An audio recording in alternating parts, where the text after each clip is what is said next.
The story starts with a dragon flying through the sky as Kobayashi, an office worker at a programming company, wakes up following a painful hangover, ready for another day at work.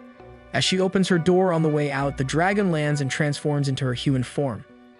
Initially believing that this is a dream, Kobayashi lets the dragon named Tooru in.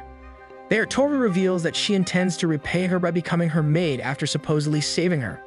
Kobayashi refuses, but before Tooru leaves, Kobayashi realizes she's late for work, so she asks her if she can fly her there.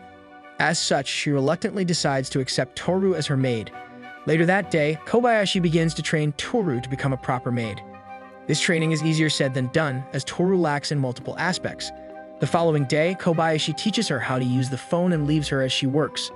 Unsure of what to do, she phones another dragon, Fafnir, who advises her to destroy any trespassers.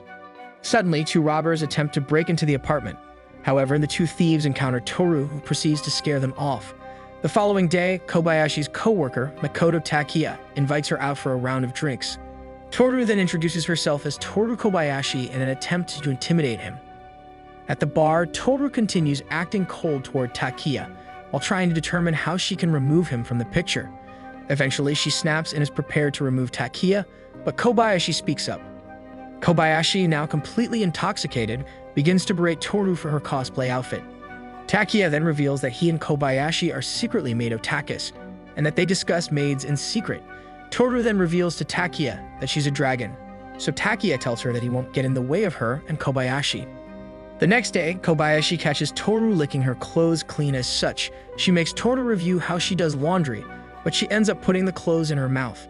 She also points out that Tooru never changes her clothes, to which Tooru replies that her clothes are her scales, so they will never get dirty.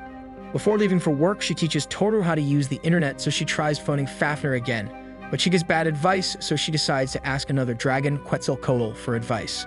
Quetzalcoatl, Akalukoa, explains hygiene in terms that she can understand, and she asks if Tooru is enjoying living with the humans. Later in the day, Tooru laments that the sky is cloudy, pointing out that the laundry will never dry like that.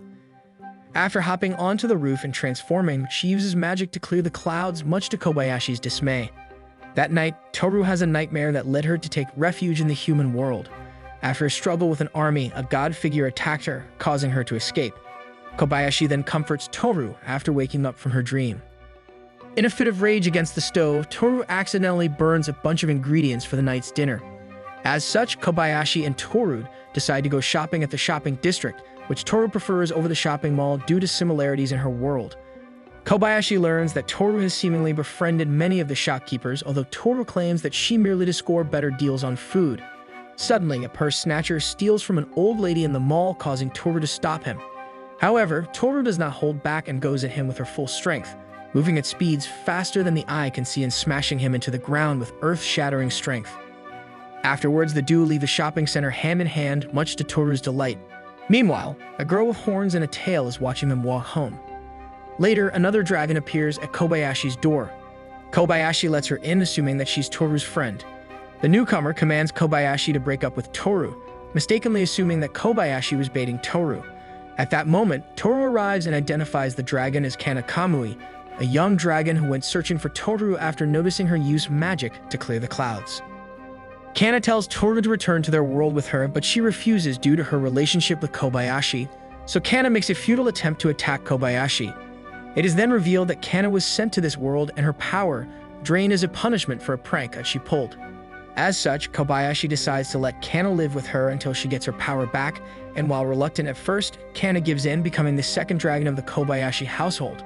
Later, Kana decides that she wants to play outside with Tooru and Kobayashi. So the three travel to a faraway field and Kobayashi attempts to rest while Kana and Tooru horse around. However, her sleep is interrupted quickly by the intense roughhousing that Tooru and Kana participate in. After being instructed to tone down their playing to more human levels, Kana and Tooru mimic Kobayashi's behavior. Regardless, the three conclude their playdate by playing a small game of Shiratori. The following day, Tooru decides to take Kana out to teach her about the human world while Kobayashi is at work. Although Tooru knows many basics about the human world, such as traffic laws, she's still mostly clueless about many seemingly easy-to-understand topics, such as seesaws. As the day draws to a close, Kana asks Tooru about the lack of dragons in the world and questions why Tooru escaped to the human world. She tells Kana about her battle and how Kobayashi saved her, and why she became a maid for her. Kana then decides that she wants to see Kobayashi's workplace, and the two dragons, under a cloud cover, watch Kobayashi work for a short while. Eventually, life at Kobayashi's apartment becomes rather hectic as space becomes a serious issue for everyone within the apartment. Finally, fed up with this, Kobayashi decides to search around for a new apartment. After settling on one, preparations are underway for the big move. While cleaning the apartment, Kobayashi begins learning more about Tooru's life as a dragon, which is rather clean by human standards. As a response, Tooru berates Kobayashi's poor cleanliness for fear of Kana picking up her bad habits. Kobayashi then reverses this by claiming that she does this because of her happiness that Tooru is around to clean up for her. The trio then begins packing up items and getting distracted by various things, including manga and an old maid outfit. The following day, the three make their move to the new apartment and begin to settle in. Later that night, Tooru offers to clean Kobayashi, referring to their earlier conversation on how she likes everything to be tidy. In response, the following day, Kobayashi takes Tooru up to the roof of their apartment complex and washes her using a hose as thanks. The next day, Kobayashi is suffering from a hangover on her day off while her new neighbors are being unbelievably noisy. As such, Tooru offers to talk to them to stop them from so noisy, so she talks to Sasakage, who makes noise through her cooking Yana, the punk rocker, and Son, a sculptor with a wooden drill, requesting that they quiet down. However, the plan backfires as the three neighbors meet up and begin blaming each other, which results in even more noise. As such, Tooru prepares to destroy them. Luckily, Kobayashi interferes before she can, where she requests they make a noise schedule. This seemingly fixes the problem, allowing Kobayashi to rest, until Toru's teeth grinding cause Kobayashi's headache to flare. Kobayashi then receives an invitation to a formal flower viewing party at work, which she isn't fond of due to the lack of drinks there. Takiya then proposes that Kobayashi should host a party at her house instead to create an excuse for them not to go. After breaking the news of this to Tooru, she immediately expresses distaste because of Takiya. However, Tooru agrees by getting permission to invite two of her dragon friends to the party. Shortly after, Lukowa makes her appearance. Kobayashi immediately points out her appearance, shocking Lukowa. In the main room, Takiya, Kana, and Fafnir play video games while Lukowa and Kobayashi get to know each other. Lukowa points out that Tooru rarely smiled before meeting her, and Kobayashi mentions that she felt the same way. The next day, Kana sits on the apartment's balcony watching a group of kids traveling to school. Kobayashi and Tooru notice this, and Kobayashi asks Kana if she would like to go to school, to which she happily accepts.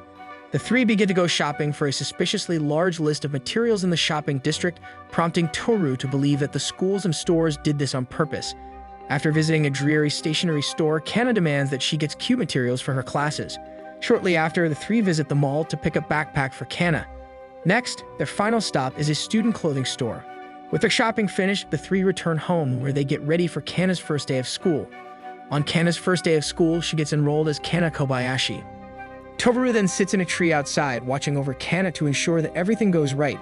Kana immediately proves herself popular by solving complex math problems and being very good at dodgeball.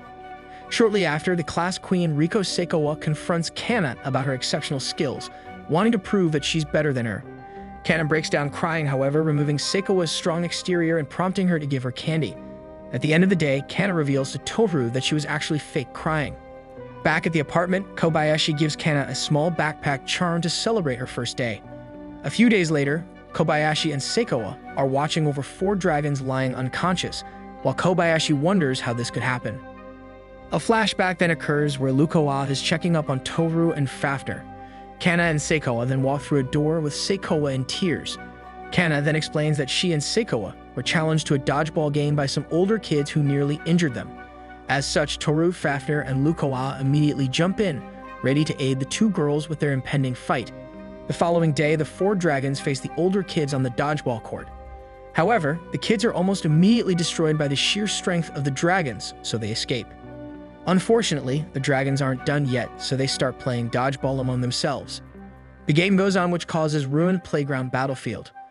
Lukowa then wakes up and revives the dragons while fixing the playground. Several days later, Fafnir and Tooru are playing dodgeball again, although now they're playing it at Kobayashi's level.